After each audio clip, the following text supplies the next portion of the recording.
What's up, everyone? It is Denise Salcedo. Happy Friday. Welcome to Speak Now Pro Wrestling, the SmackDown edition.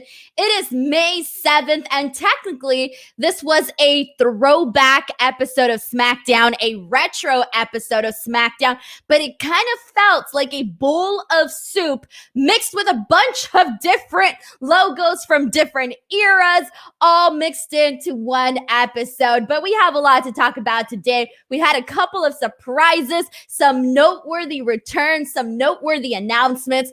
I can't wait to jump into all of that with you here today. Before we get started, I do want to let you all know that this is a very interactive stream. So as we go through everything, each and every single thing that happened on today's show, feel free to send in your thoughts and I will be reading them on this stream.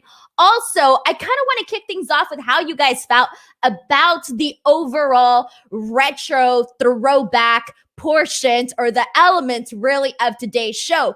Did SmackDown deliver in the sense that, hey, WWE did right by it being a retro show, throwback show? Did you really feel like it was, or do you kind of feel like they just slapped a little sticker on it and that called it a throwback show?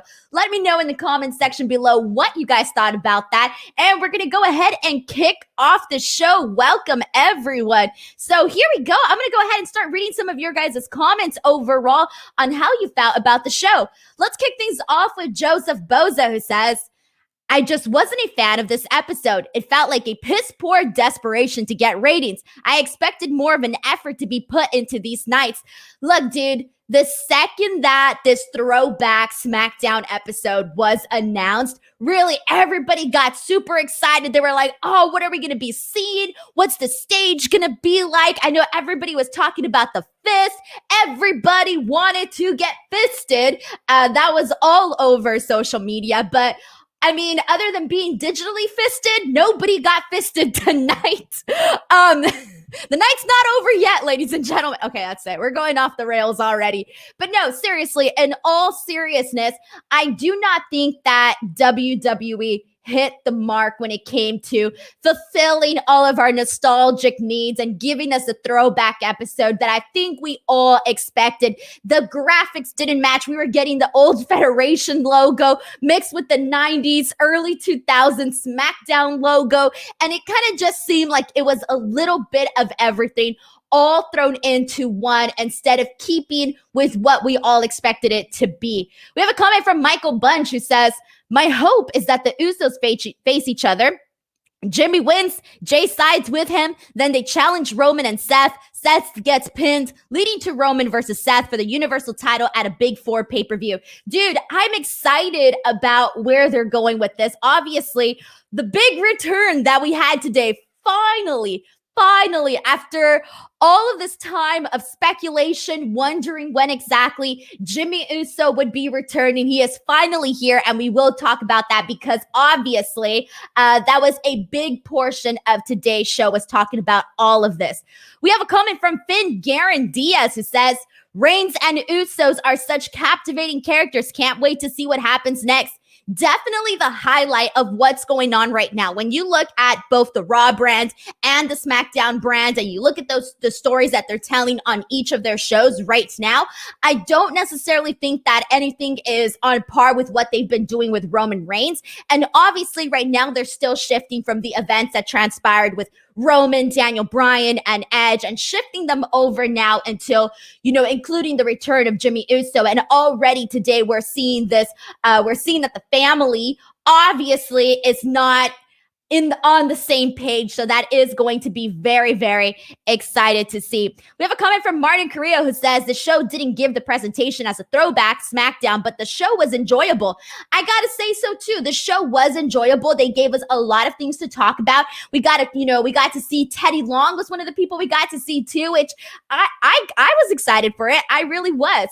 Dalen Prada points out that he loved the Cesaro ending, thought he looked awesome. I thought based on all of the the events that we have seen with Cesaro, this was definitely by far the best that he has looked. However, I do have one little tweak that if they would have done this one little tweak, Cesaro would have looked even stronger. And I will mention that once we actually get to all of that. We have a comment from Mike New York, who also enjoyed SmackDown and also points out that Cesaro was in fact looking good today. Comment from Jason, who points out that the 2 minutes women's match was besides the 2 minutes women's match, it was a pretty good SmackDown. We'll get into that as well. But we have a super chat. Ladies and gentlemen, thank you so much to Brandon Rosen for sending this in. He says, Retro SmackDown didn't feel that retro to me, at least not the way I remember it. However, I'm pumped that Jimmy Uso is finally back and the Roman Reigns storyline keeps moving along. Exactly. We're starting to see the shift between what he was doing ahead of WrestleMania and at WrestleMania and moving on to, not really something, yes, of course, something new with the incorporation of Jimmy Uso, but at the same time, something that ties into what we've been seeing, something that ties into his first feud with Jey Uso, everything that happened at Hell in a Cell. I love the fact that Jimmy did not forget. He didn't just, forget about the past, about everything that happened at Hell in a Cell. And I'm glad that he's circling back to all of this now. And given the fact that everybody was so enthralled into that story with Jey Uso and Roman Reigns, it only makes sense to have Jimmy be part of this because so many fans had been wondering, what is going to happen when Jimmy returns? Is Jimmy going to be like Jey Uso and just fall in line and acknowledge the tribal chief, or is he going to be his own person and do his own thing? What exactly is going to go down? And we're finally going to get some answers, hopefully. So thanks so much. Shout out to Brandon for sending in the super chat. And we actually have a couple more. All right. Okay, here we go. Let me try to get all of these here. We have one from Khaled Adam who says, thoughts on Eva Marie coming back. So I shared my thoughts on the Raw post-show stream that I did, but I'll quickly share them right now. Honestly, I'm happy for her. However, right now, it does sort of feel like they're going back to more of a diva-esque era. And so given that, I'm a little bit hesitant as to what is actually, how they're going to use her, how they're going to incorporate her into the women's division. I really, really think that right now, the Raw women's division needs a lot of work. It needs a lot of work right now in terms of it's not necessarily what it used to be and it's not what it could be. And I feel like right now it's just not hitting the mark. And I do not think, or at least I do, as of right now, I don't know how much of the needle Eva Marie is actually going to move and how much she's actually going to change. I don't really think anything's going to change at all. And it really does feel like they're reverting back to this Divas era, giving the women short matches, giving the women not enough built, not enough proper respect in the treatment, in the storylines, and going back to doing a little bit more of like the sexy type of stuff. That's what it feels like to me as of right now. But obviously things can change moving forward, but I don't know. Honestly, the way things are going right now with the Raw women's division, I kind of have very to little hope on how things are going to improve there. We have another super chat. Thank you so much to Crifter C. Says, why is every SmackDown better than Raw? Question mark. Jimmy's return into that Roman storyline has me excited for what's next. However, apart from Teddy Long, this wasn't a very retro SmackDown. Still good though. It wasn't. That's the thing. It really wasn't. They had, again, we talk about the graphics that really didn't even match up in their proper time period. So that was a little bit confusing. But even then, like we just really got incorporation. We got like little clips from little throwbacks that we got to see, and those are always nice. I don't mind seeing the clips. I love those little clips of like memories from the past. That's cool. But other than that, it really just kind of felt like they slapped a filter over SmackDown, and that was about it. It didn't really feel like an actual retro throwback episode. I kind of feel like maybe they could have done this down the road. I don't think they had to do it this week. They could have pushed this further and actually made it into a really big deal. Even just adding the actual stage, I think would have made such a drastic change, such a drastic impact, and actually aligning the proper graphics for all of that. Had they done that, I think the SmackDown would have been a better show in terms of really falling in line with the throwback theme. So shout out to Crifter for also throwing in this super chat. We have another one from Brandon Charles Powell who says, I gotta believe Paul Heyman has a strong influence in this Roman Reigns Uso storyline. Sensible long-term booking. Dude, I was just reading the interview that Paul Heyman did with Sports Illustrated because I was doing a story on it. And basically, like, he kind of did like this he said like this very bold statement. And I don't know if he said this. I'm assuming he said this in character. I don't know since I read it in print. Obviously different from watching it or listening to the audio version. But he basically says that he wants, when you think of all of the Mount Rushmore of WWE wrestlers, of iconic wrestlers, we're talking your Stone Colds, The Rock, Shawn Michaels, etc. He names all of these people. He says, and I quote, that he wants to stack them all up and have Roman Reigns essentially be more successful, more bigger, more grander, reach levels that all of those guys combined throw together did not reach. So when I read this quote, I thought, oh man, that is such a bold statement to read, but it kind of makes me excited to see what are they going to do with Roman Reigns moving forward. And so that was pretty interesting, and just kind of having that in the back of my mind while watching SmackDown today kind of made it a little bit more enjoyable for me, following the Roman Reigns story and following, the inclusion now of Jimmy Uso and Jey Uso doing all of this. So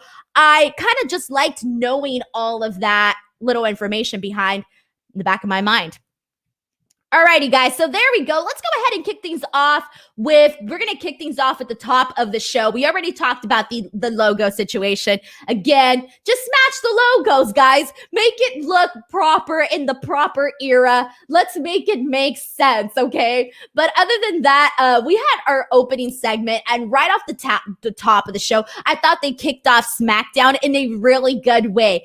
Roman Reigns comes out. He's with Jey Uso. He's with Paul Heyman. And they essentially, as you all know, he has officially retired Daniel Bryan after last week's SmackDown. And as you guys know, Fightful Select did report that Daniel Bryan's contract did expire, confirmed by Dave Meltzer as well, that Daniel Bryan, as of right now, we do not know what his future plans are, where he's going, or what he's gonna do. We do not know yet as of this moment. But Paul Heyman and Jay and Roman, they literally do this like eulogy for Daniel Bryan and his career, and they're mocking it by doing the 10 bell salute. And I thought, that is such a heel move. I love this, guys.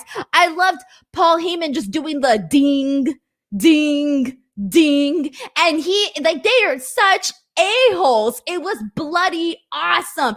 It was perfect. Roman Reigns is just, looking down, looking up, smirking on the camera. This was fantastic. I was such a big fan of this.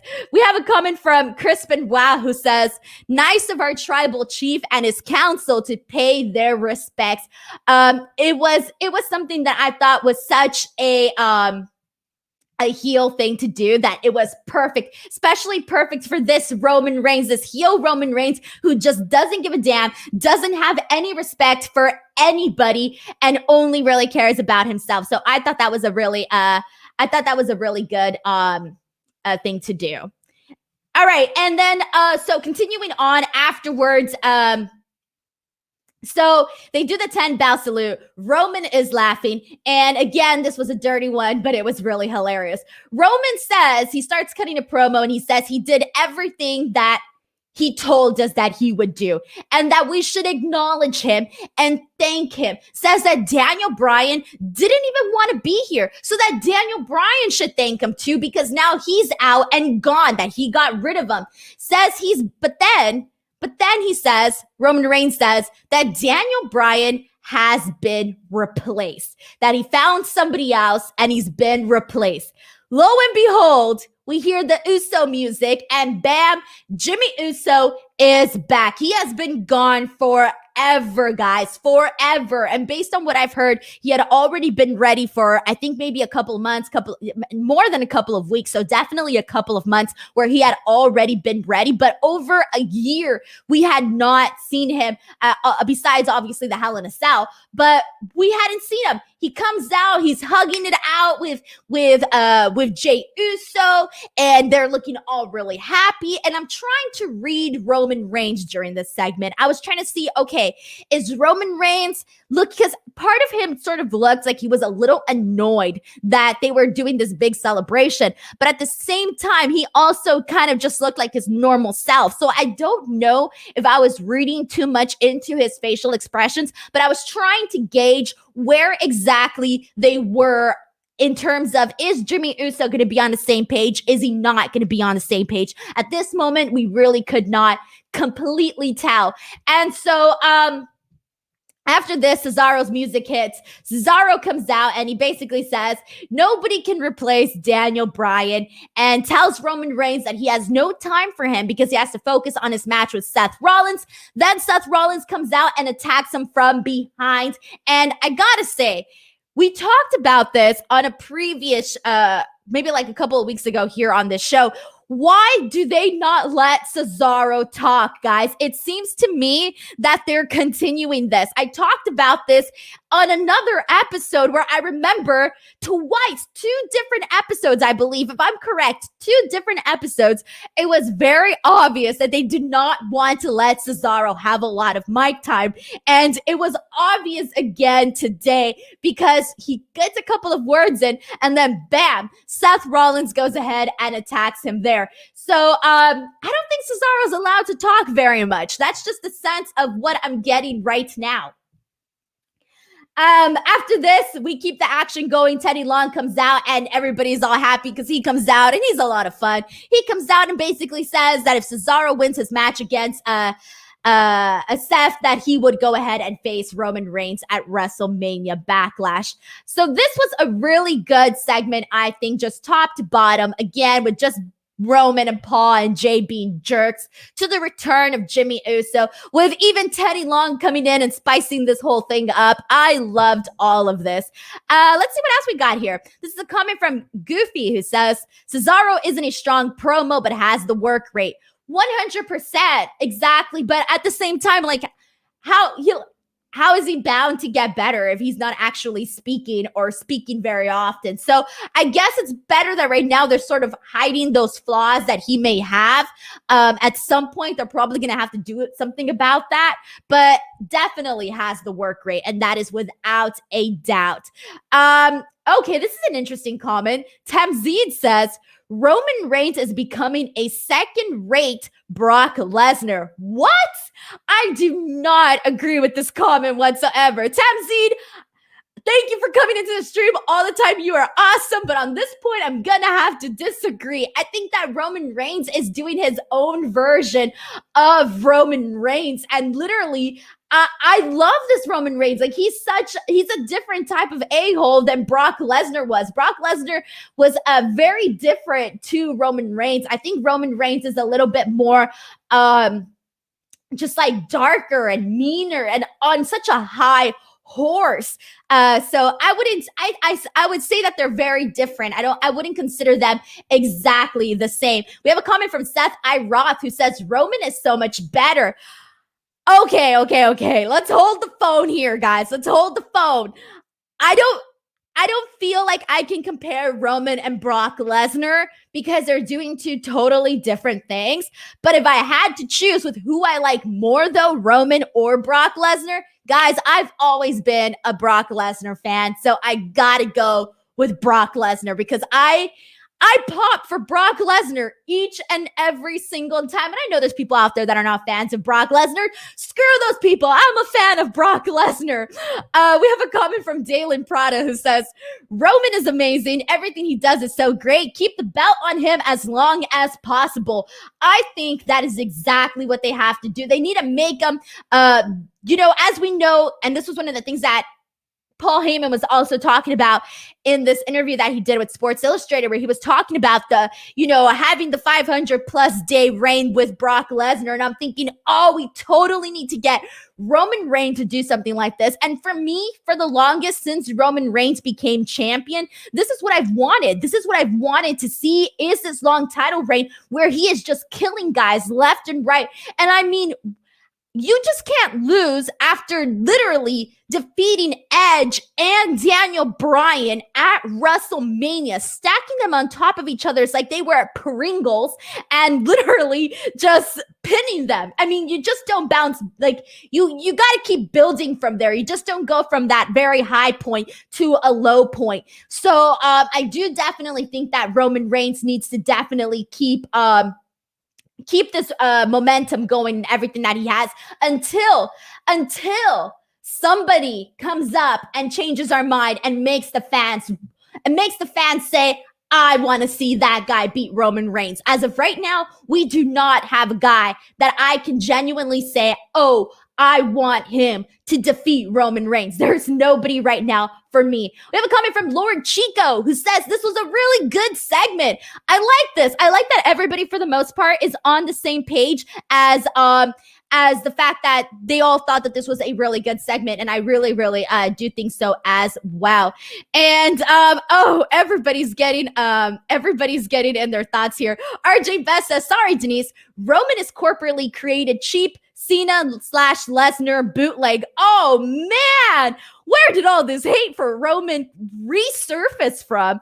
We have a comment from Brandon who says, before I would have never wanted to see Roman versus Lesnar again, but this Roman versus Lesnar would be great. Oh, can you imagine the stress that Paul Heyman would be under? It's like, I don't know, man. It's like your first love versus your new love of your life. Like, what do you do? What do you do? I don't know. I love this, guys. I love that we all have very different opinions on how we feel about Roman, how we feel about Roman and Brock Lesnar, the comparison. Really great stuff here. And Khaled Adams says, Pringles. Come on, Denise, you're making me hungry. That's what I'm here for, guys. That's what I'm here for, to make you all think of food. All right, guys, so let's continue on. So after this, we do get here we go. My notes just decided to disappear. All right, here we go. After this, we had Seth Rollins versus Cesaro. And I'm so glad that right after this commercial break, we went right into it and kicked off this match because obviously, with Seth Rollins doing the attack on Cesaro didn't get a chance to sort of, recompose himself whatsoever. So obviously, Seth Rollins dominated the first portion of this match. He had the advantage on this, again, because Cesaro was attacked prior to this match.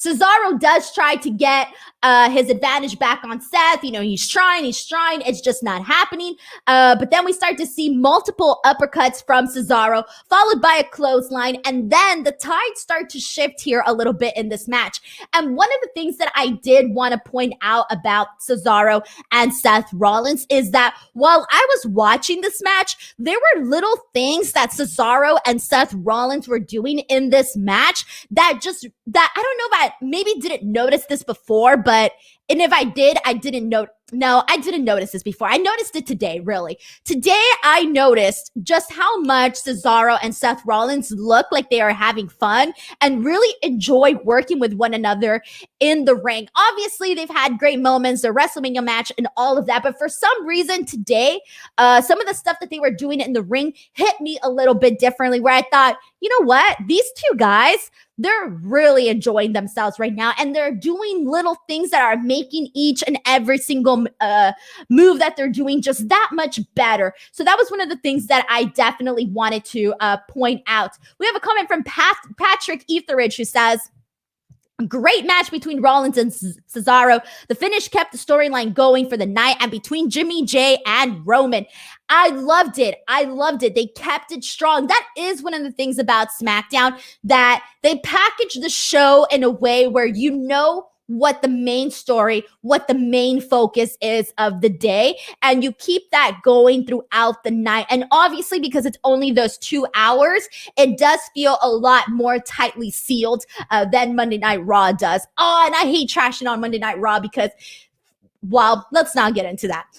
During this match, Seth Rollins hits a Falcon Arrow, but only gets a 2 count for a second. I knew Cesaro was going to win this, but for a tiny split second, I thought, well, what if he doesn't? Anyways, Cesaro locks in the sharpshooter and tries to get Seth Rollins into a crossface, but Seth is able to get out of that. And then we have Jimmy and Jay essentially getting involved in this, and that for a second, when this whole like outside interference and stuff started happening, I seriously, because of WWE booking, I thought, oh my God, they're going to turn this into a tag team match. For a split second, I thought, oh no, this is going to turn into Seth and Cesaro versus the Usos, because we see this happen all the time. Can they coexist? I seriously thought that for a moment, that was the direction that they were heading in. Thank God they did not. Anyways, Cesaro ended up getting the win here, but it necessarily wasn't a clean win. Obviously, he had the help of Jey Uso and all of that. So I do think when I mentioned earlier at the top of the show that this was the best Cesaro has looked, I do think with that minor tweak of actually having Cesaro get this win without the Usos being involved and getting a clean win over Seth Rollins would have made him look even that much more powerful leading into this match at WrestleMania Backlash. Because I don't honestly, as much as we all like Cesaro, as much as a lot of us are rooting for him, I don't necessarily think that any of us here 100% actually think that Cesaro is walking out champion at WrestleMania Backlash. So at least I do think that they could have made him look even stronger. I think that given the events that occurred later on the show, if you would have added this a clean win over Seth Rollins, it would have made this a lot more impactful. But now we are going to be seeing Roman Reigns, Cesaro, WrestleMania Backlash. Alrighty, and let me see if you guys have any other comments here. This is a comment from Eddie A, who says, Rollins and Cesaro have fought many times, but I don't get tired of it. They're good every time. Yeah, they really are. They mesh really, really well in the ring, and you can definitely tell. So I agree with this comment as well. Alrighty, and let's go ahead and move on. Also, in part of the clips that they were showing for this retro throwback SmackDown, I am so happy that they showed the supermarket brawl between Stone Cold Steve Austin and Booker T. When the clip came on, I thought, yes, I could never, that is it's one of those things that no matter how many times I see it, I still pop for it. I still remember what I thought when I was watching it live and all of that. It's such just feel good stuff here. We have a super chat. Thank you so much from Brandon. He says, I like how Seth is now involved in Roman's storyline through his beef with the Usos. Could this mean a future face turn for Seth? Dude, hell yeah. This is what I've been wanting. I don't even know what show I pitched this on some show. I mentioned that obviously one of the things that we do need to see down the road, I don't know when, but down the road, a face Seth Rollins versus a heel Roman Reigns. Obviously right now Seth Rollins is still doing his heel work and all of that stuff. We get it. But I would like to see this down the road. And if this is the direction that we're leading to, after he's done with Cesaro and all of that, oh, I would love this. Definitely love this. We have another comment from Patrick who says the confrontation between Rollins and Roman could be planting the seed for a future feud between them two.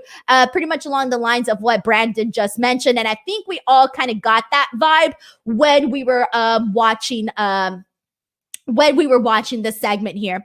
And okay, so Seth Ira says only on 20 different shows. Exactly. Guys, like for the most part, I'm really good at being able to keep track of what I said on each show, but sometimes it's a blur. Sometimes I forget. And so yeah, Elijah points out, to me, SmackDown Throwback episode didn't live up to my expectation. I don't know why. Elijah, I'll give you the answers. Why? Because the logos and the graphics didn't make sense. It was just a giant pool of throwback stuff that didn't fall in line completely. And I think we were all definitely expecting more. If you missed my thoughts on what I said about this, you can always rewind to the top of the show. I do go into it a little bit more in depth here. Kiernan actually says, just have heel Seth versus heel Roman. That's more of an interesting feud. Interesting. All right. Personally, I really would like a face Seth Rollins versus a heel Roman Reigns, but we'll see what happens. All right, we did have a very funny segment between Sami Zayn and Teddy Long that I did have to mention. Oh man, they had such good charisma, like good chemistry with one another. This was really funny. Sammy's basically telling Teddy Long, like, there's this big conspiracy against me here, but I know that you're not part of it. And Sammy's like ready to open up, ready to have somebody actually treat him with the respect he feels that he deserves. But Teddy Long's like booking him in this match, and Sami Zayn's like, what?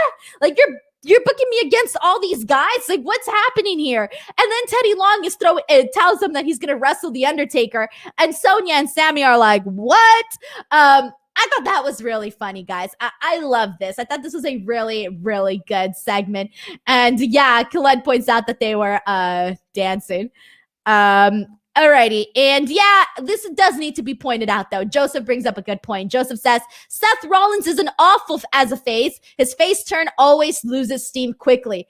Yes, I do have to agree with you on that, Joseph. 100%. I was not feeling Seth Rollins as a face, to be honest. I wasn't. So if this were to happen, we would need to work on that. So yes, you do bring up a good point there. All right, and let's go ahead and move on. So after this, all right, guys, I need your opinions on this, all right? Because this was literally like a 2-minute match. We had Carmella versus Ruby Riott. And the first thing that I'm thinking here is, so Carmella's music hits. And for the life of me, guys, I don't know what is wrong with me. As you guys know, I watch every show every week, but for the life of me, I could not remember who was coming out. I thought, are they debuting somebody new? Who is this? It took me like a good couple of seconds to be like, oh yeah, right, Carmella. Why? Because we haven't seen her. I think the last time she was in a one-on-one match was like a month ago, maybe at early April, I think was the last time we saw her in a one-on-one match. And so I just forgot. I couldn't remember. I was like, what am I doing here? Like, who is this? But then when I realized it was Carmella versus Ruby Riott, I was so happy for them because last week I was on this show basically telling you guys, why aren't we getting matches with Carmella? Why aren't we getting matches with the Riot Squad? Why are we only ever seeing Nia and Shayna? Why can't we get a little bit more, mix things up a little bit? I'm done seeing the same things over and over again. So I was happy. I was like, yeah, all right, cool. We're doing this match. Let's do it. Let's see, let's get a nice reminder of what Ruby Riott and what Carmella can do. I'm here for it. Well, I'm watching the TV. I look down. I look up, I look down again, and then bam, I look up again, and the reason I'm looking down, right, guys, is because I'm writing notes and I'm tweeting and all of that, right? But I look back up again, and bam, this match is over. And I'm thinking, how long was that? That must have been a couple of minutes, and I'm not really sure how many minutes. So I go back and look at the tweet that I tweeted first when Carmella came out, and it had been 2 minutes, guys. 2 minutes when I tweeted about Carmella's entrance. I looked back and only 2 minutes had gone by and that match was over.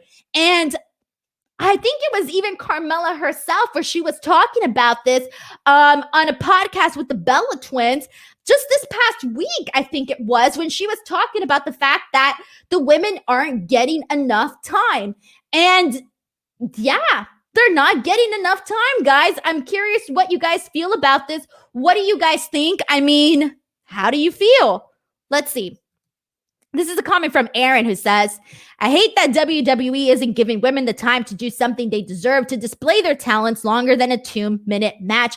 And then see, this is why then we have, like, for example, when we had that WrestleMania match that was terrible with all the teams, and it was just a terrible match. And I'm thinking, why is it terrible? Because the women don't get enough time to go into the ring and actually, work and get those kinks out and all of that and just continue to get better. They need more time so that when they're put in these, higher profile matches that they actually get to deliver. So I was very disappointed on that. on that in there. Cyclops is better than Wolverine points out the Riot Squad never wins. It's weird how they're booked. Dude, I don't even know when's the last time they actually won anything. And I'm sure it was something recent, but I can't even remember, which should tell you that it probably wasn't even something major, to be honest.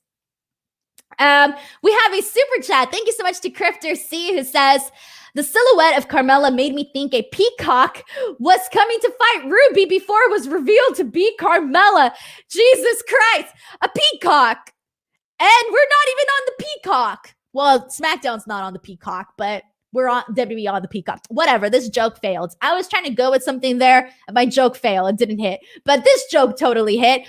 I don't know what to say. It sucks because I do think that why put in all this effort into rebranding Carmella and then essentially having Reginald, of all people, take her shine, literally stole her shine, and then it all became about Reginald, and then we got rid of Reginald for a bit. Now it's back to beat about Reginald, and don't even get me started. We'll talk about that later.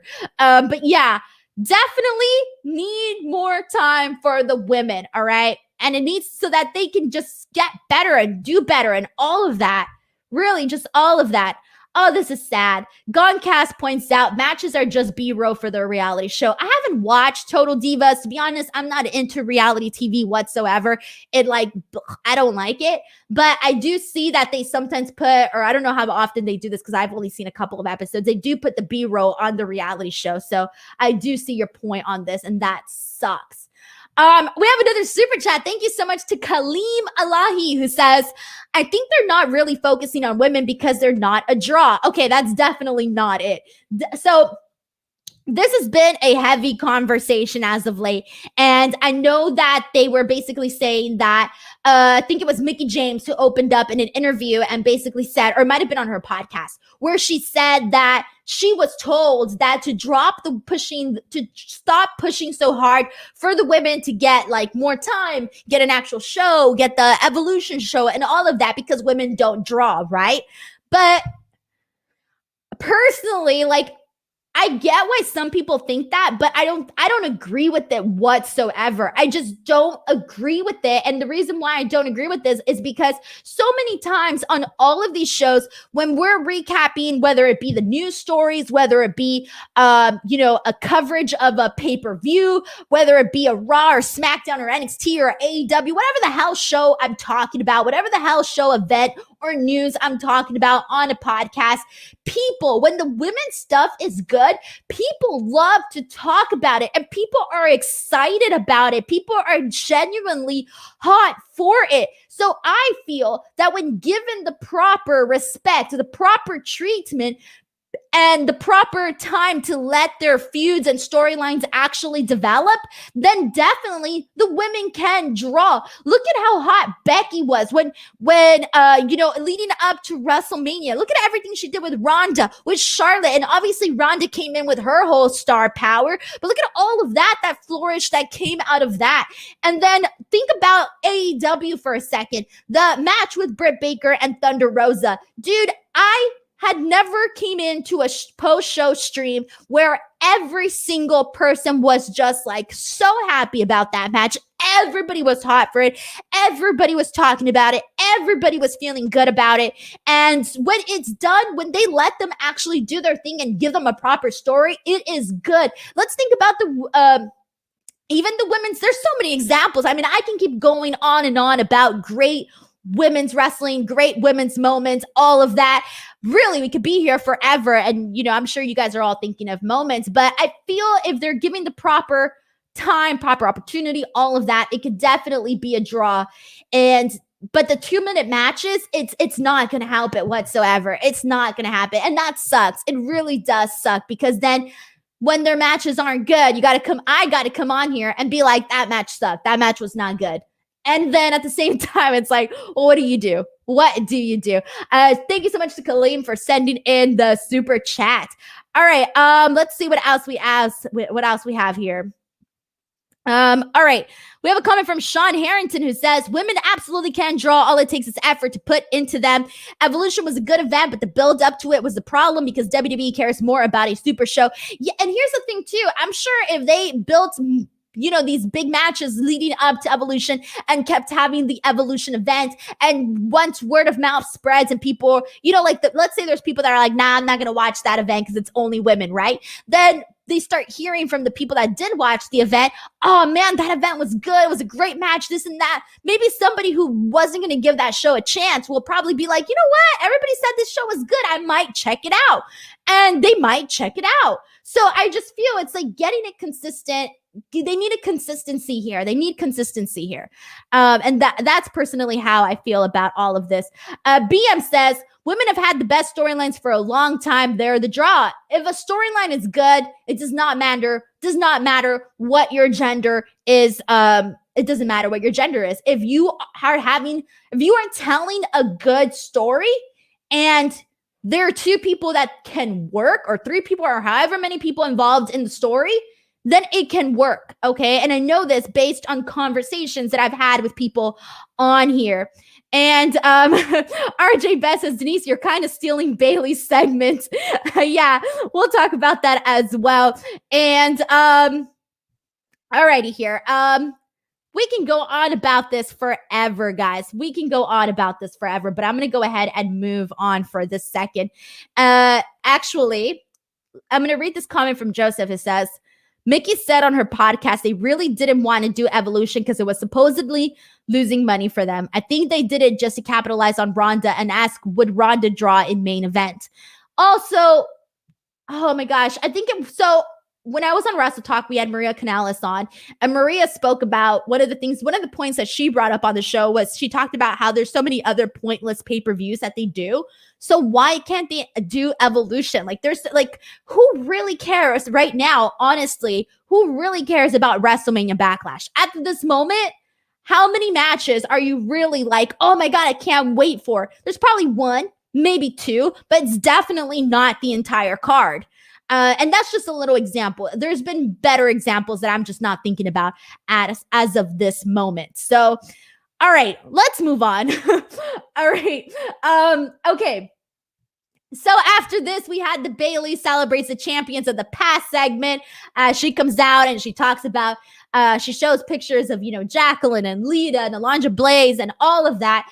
And then Bianca comes out. Bayley tells her that she's insecure. Bianca says she's confident that Bayley should be the one watching herself. Bayley starts laughing. Oh, I can't do the laugh, guys. Like if I was Bianca, I would be like, stop laughing already, Bayley. I'm done with your laugh. Bianca takes her down and starts beating her. Eventually, Bayley does get one over on her and leaves her lying flat on the mat. There really isn't anything here that I want to say. I feel like this is the most that they have probably done with the Bayley-Bianca storyline heading into WrestleMania Backlash. So can the story be better? Yes. Is this a start to something? Yes. So that's where I'm at there. And we also get a backstage segment already. The Usos are arguing. They're not on the same page. Jimmy is basically telling Jay, like, how can you just forget about everything that happened with Roman? Why are you just, essentially being, subservient to him and all of that?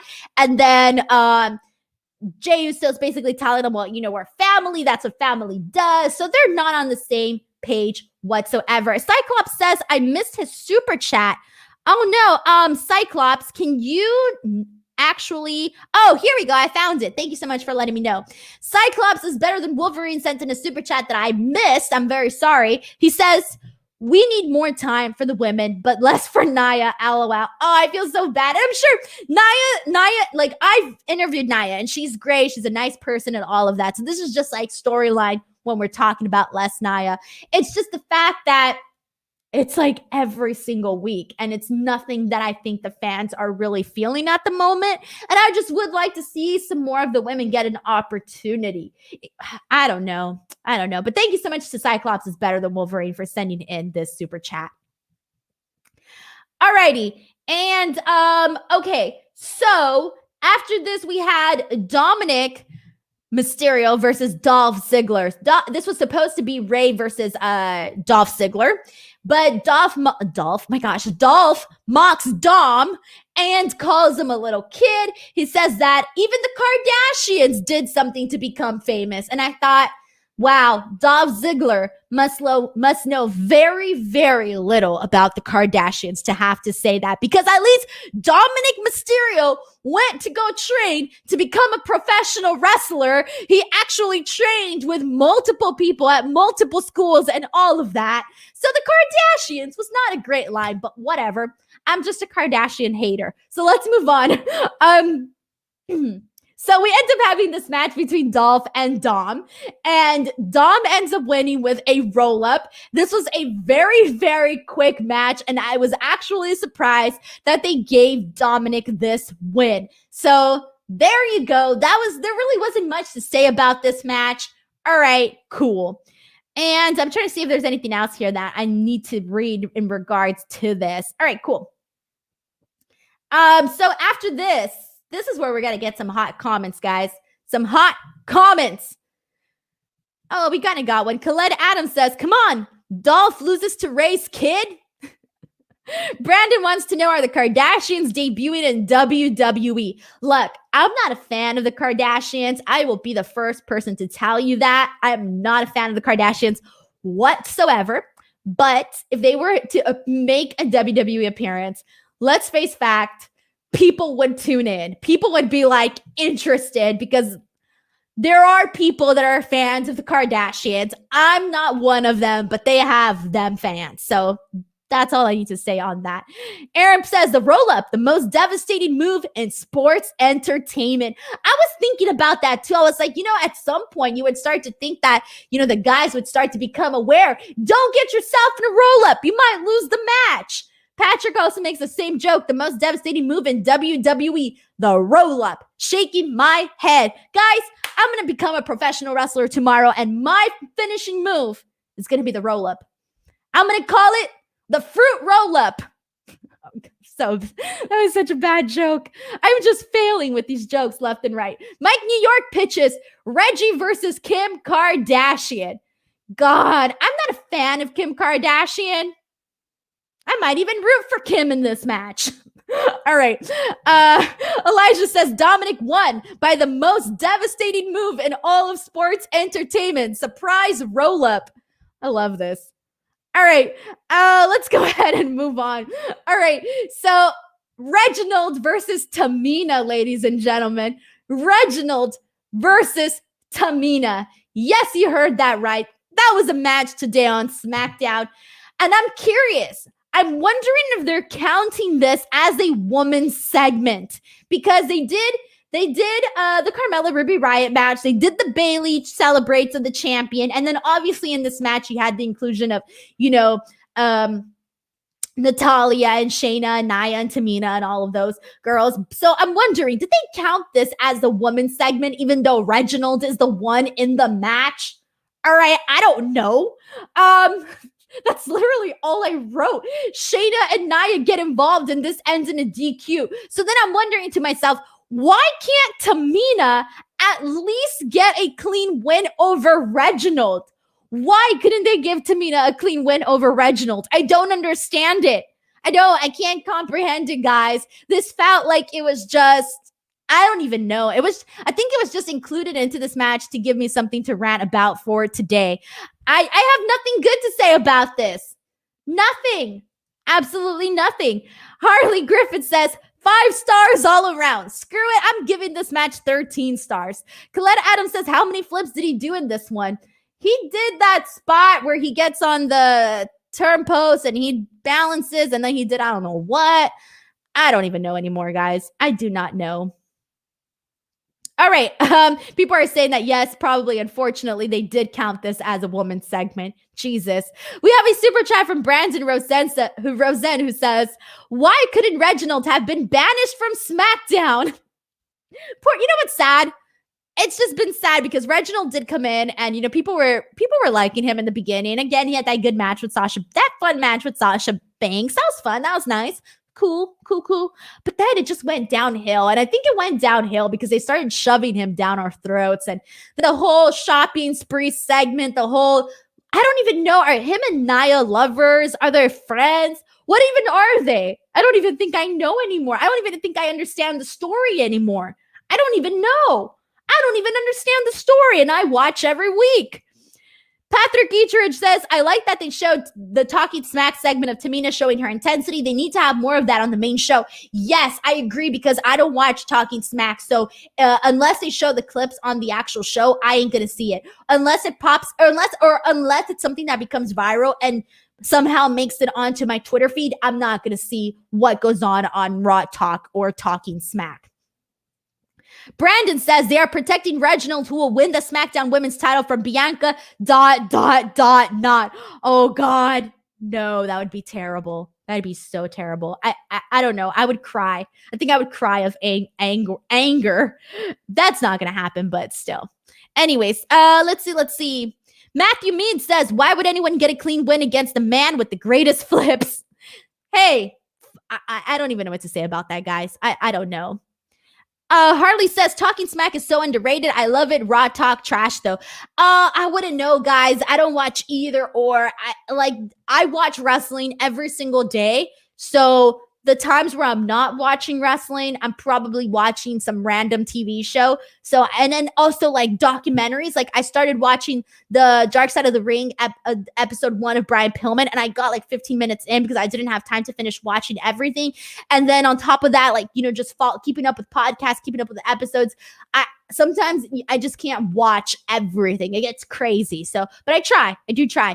Shout out to Bradley Vance, who is a brand new member here on the YouTube channel. Ladies and gentlemen, if you want to become a member of the YouTube channel, you can become a member here. If you're listening to the audio version of this, head on over. Just go to youtube.com, type in F4W online on the search bar, and bam, you will get to the channel and you can become a member. It's really, really easy. Come be a member. Alrighty. Lastly, let's jump into this next match, which was pretty fun, actually. This was set up by Teddy Long in that really funny segment that he did with Sami Zayn. We had Kevin Owens, the Street Profits, Shinsuke Nakamura, Big E versus Otis, Gable, Sami Zayn, Baron Corbin, and Apollo Crews. I liked that they did these team promos ahead of this match. I thought both team promos were really, really good. They were really funny, actually. I mean, they were hyped. I liked it. This match was fun. Each guy got a moment to, do his thing. I liked all of that, get some spots in, all of that. I actually thought that the two people that stood out to me the most in this match were actually Apollo Crews and Kevin Owens. Kevin Owens, we already expect that from him. Like, no matter what match he's in, he's going to come in with his batteries fully charged, if you know what I mean. But Apollo Crews, man, he is feeling this, man. He knows that this is his shot to really get himself a place on the roster, really get his credibility up. But he came in and he was straight fire in this match. I loved everything that Apollo Crews did in this match. He really, really stood out to me. And then there was a moment, though, that I literally screamed because, well, not scream, but I was just like, whoa, because Montez did a tope con hero to the outside of the ring. And this was literally, they were doing a bunch of fast-paced action going back and forth, right? So Monte does the tope con hero, but Otis was on the outside who was supposed to catch him. And I don't think Otis was ready to necessarily catch Montez forward, or he wasn't in the spot, but it kind of looked like he was facing the opposite direction. And he didn't see that Montez was literally coming at him full throttle.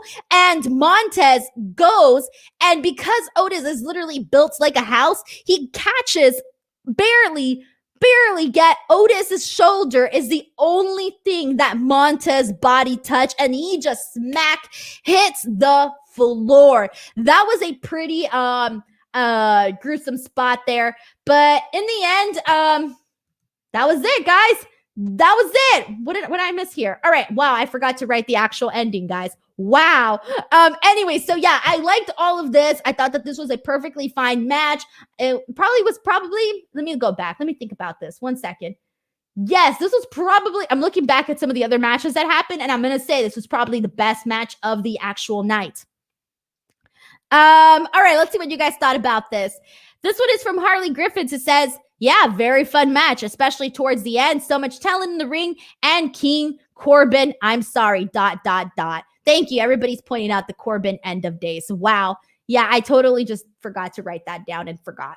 All right, moving on, our last segment of the day, which was the Roman, Jay, Jimmy Uso, everything that went down. So let's talk about this. Obviously, this was a major, this was the major focal point of SmackDown today. The return of Jimmy Uso. Is Jimmy on the same page as Jay Uso? Is, what's going to happen with Roman Reigns? All of that. So we know now that Jimmy Uso and Jey Uso are not on the same page. Jimmy Uso is still hung up on everything that happened at Hell in a Cell, which he should be. He should still be upset about everything that happened. It makes sense for him to be upset about everything that happened at Hell in a Cell. He's telling his brother, Jey Uso, like, I love you. You think Roman Reigns loves you? He doesn't care about you. He cares about himself. Obviously, there was a backstage segment where Roman Reigns does tell Jey Uso that he loves him, but the way that he says it, the tone that he says it in, you almost don't believe him when he says it. So there's that. And then, so they're out there in the ring. Jimmy Uso comes out and he basically tells Jay, like, don't get mad, but just know that I would not have quit. They basically replayed everything that happened at the Hell in a Cell event. And he just says, I would not have quit. Roman tells him, dude, you're stuck in the past. And just like Jay and I, we have moved forward. He says that he's not going to go back and forth with Jimmy. He's not planning on doing that. He tells him, look, it's simple. You either fall in line and stand with us and acknowledge me, or you can go home and be watching at home with your kids, Roman Reigns and the Uso. Oh, I thought that was such a good line. Just the two words of the Uso. That was fantastic. Jimmy leaves the ring. He walks out. Jay goes after him. And Roman Reigns is standing alone in the ring. So what does Cesaro do? Cesaro attacks him from behind. He knows that, Jey Uso isn't there. So he can, get an attack in on Roman Reigns. I like this. And then Jey Uso, after sort of being held back a little bit by Jimmy, ends up going in to help Roman Reigns. But then he's not able to completely do so. Cesaro starts attacking Jey Uso. And so then once Jimmy Uso sees that Jey Uso is being attacked, Jimmy Uso runs in and essentially helps Jey Uso. Again, Cesaro gets the best of all three of them, making Cesaro look absolutely phenomenal in this segment. So I thought this was by far the best thing that they have done with Cesaro since WrestleMania. So I liked all of this. Again, had Cesaro beat Seth Rollins clean earlier on in the night, he would have looked even more powerful. But other than that, guys, that was SmackDown. Let's see what you guys thought about this. We have a super chat. Thank you so much from Cyclops is Better Than Wolverine, who says, Jimmy is wrong. Everything Roman do is for the family. I like the fact that Jimmy came in and he was like, nah, dude, like, I'm not going to forgive and forget everything that happened at Hell in a Cell. Like, I'm pissed about it. You got to treat me with respect. If we're really family, then we got to treat each other with respect and not essentially. I like the fact that Jimmy is his own man. He's his own person. He's not just going to be bowing down to Roman Reigns. And I like that Jey Uso is sort of in this spot where he's not really too sure. Like, he's had, like, their family, right? But Jimmy's his brother. But at the same time, he's sort of under this, like, bewitching spell of Roman Reigns. So what does he do? I don't know. So, and then I like this because at the same time, Roman Reigns is like the mastermind. Like, it's like he's 10 steps ahead of everybody. Like, he knows he was expecting Jimmy to essentially not be on the same page with him. He was expecting it. I feel like he saw it coming. So I like all of this, guys. I love it. What did you guys think? Sean Harrington says, Roman is gaslighting Jey Uso, and that is what is so great about this storyline. Roman is like an abusive boyfriend who makes Jey the girlfriend in the scenario. I believe she's the one who's in the wrong.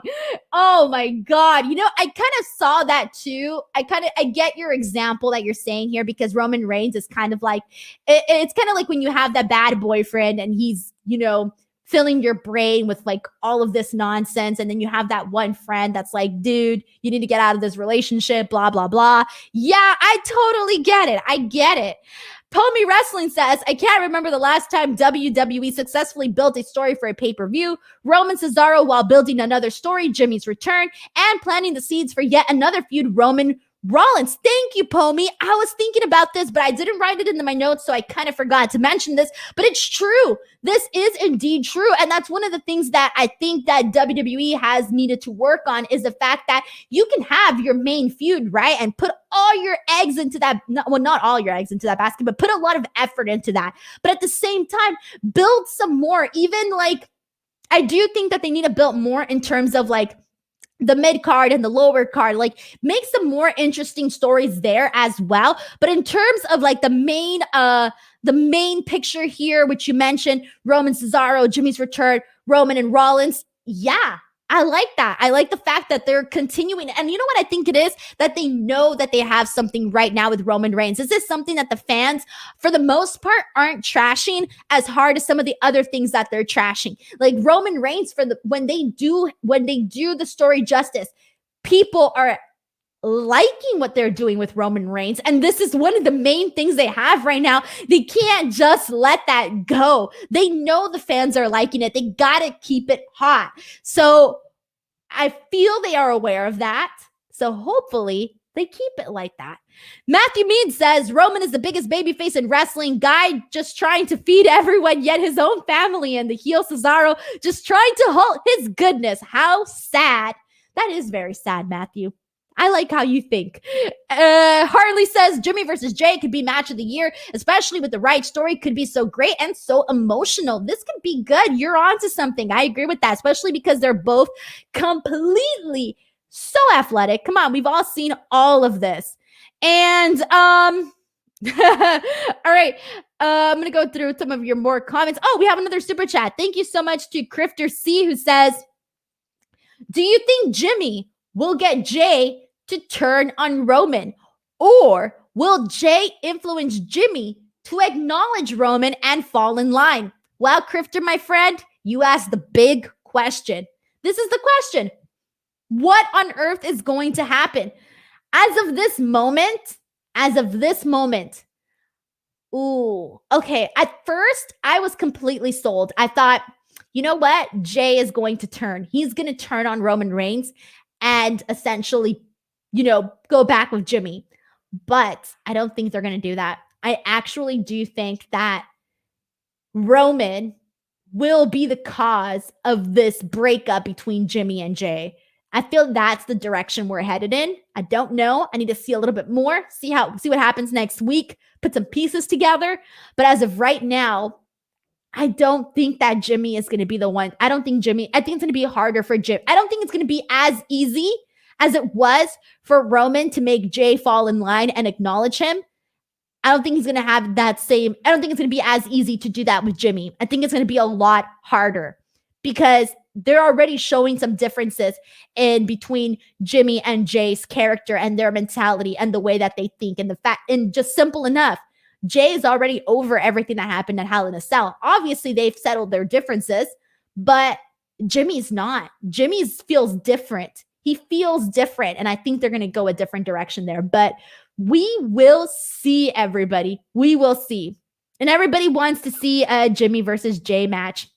All right, guys, send in your last thoughts, comments on SmackDown, and I'll be wrapping up the show shortly. So this is your last call for brilliant comments.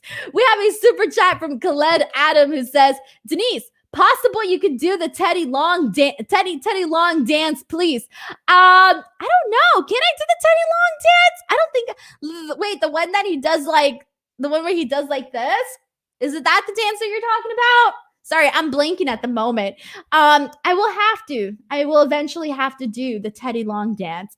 I'm sorry that I'm not prepared at the moment with my dancing skills. We have another super chat from Brandon Rosette who says, I don't want to see an Uso breakup. Make them the tag champs. At least the titles will mean something under Roman's leadership. And not only that, you do bring up a good point, Brandon, because they also are lacking enough tag teams on SmackDown, okay? It's starting to get a little repetitive there with the options, and having the Usos, we all know, are a great and fantastic tag team. We do need them. Now, obviously, though, they have done just about everything that you can think of in the tag team division. So do you want to still keep that there, or do you want to go an entirely different route? What do they want to do? I do not know. Thank you so much to Brandon Rosen for sending in the super chat here. Cyclops says, Denise, you have the rhythm of a 50-year-old white guy. Yeah, I'm terrible, guys. I'm literally terrible. Matthew Mead says, Denise, I want this to all end with Roman becoming somewhat sociopathic, honestly, with only Heyman by his side. Wouldn't you argue that he kind of already is there? He's kind of already in this totally different mindset. I don't know. Alrighty, everyone, there you go. That was our show for today. As you all know, I do have 3 shows here on the channel. I will be back on Tuesday recapping NXT. Then after that, I will be back talking about Wednesday night AEW Dynamite. And we're going to be coming off of Blood and Guts. They already announced a lot of stuff, so there's going to be plenty to talk about there. And then I will be back once again on Friday talking about Friday Night Smackdown, which is always my most chill show of the week, because Fridays, it's the end of the week. Well, not this week for me. I still got to work Saturday and Sunday. But in terms of shows, it's the end of the week.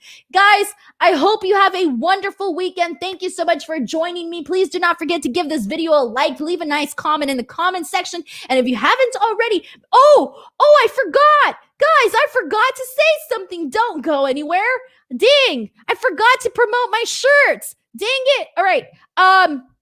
Okay, ProWrestlingTees.com/Denise Salcedo. Amazing news, everybody. I have Speak Now Pro Wrestling merch, which you're seeing on the screen right now. I had an awesome friend design 3 shirts for me. So if you are a fan of if you are a fan of my show and you like it and you're having a good time and you want to represent, you want to support, you want to show the people that you're a fan, you can get one of my shirts. Again, there's 3 different options for you guys to pick from. And if you guys like them, sure, head on over to ProWrestlingTees.com/Denise Salcedo and pick yourself up a Speak Now Pro Wrestling t-shirt if you guys want to do that.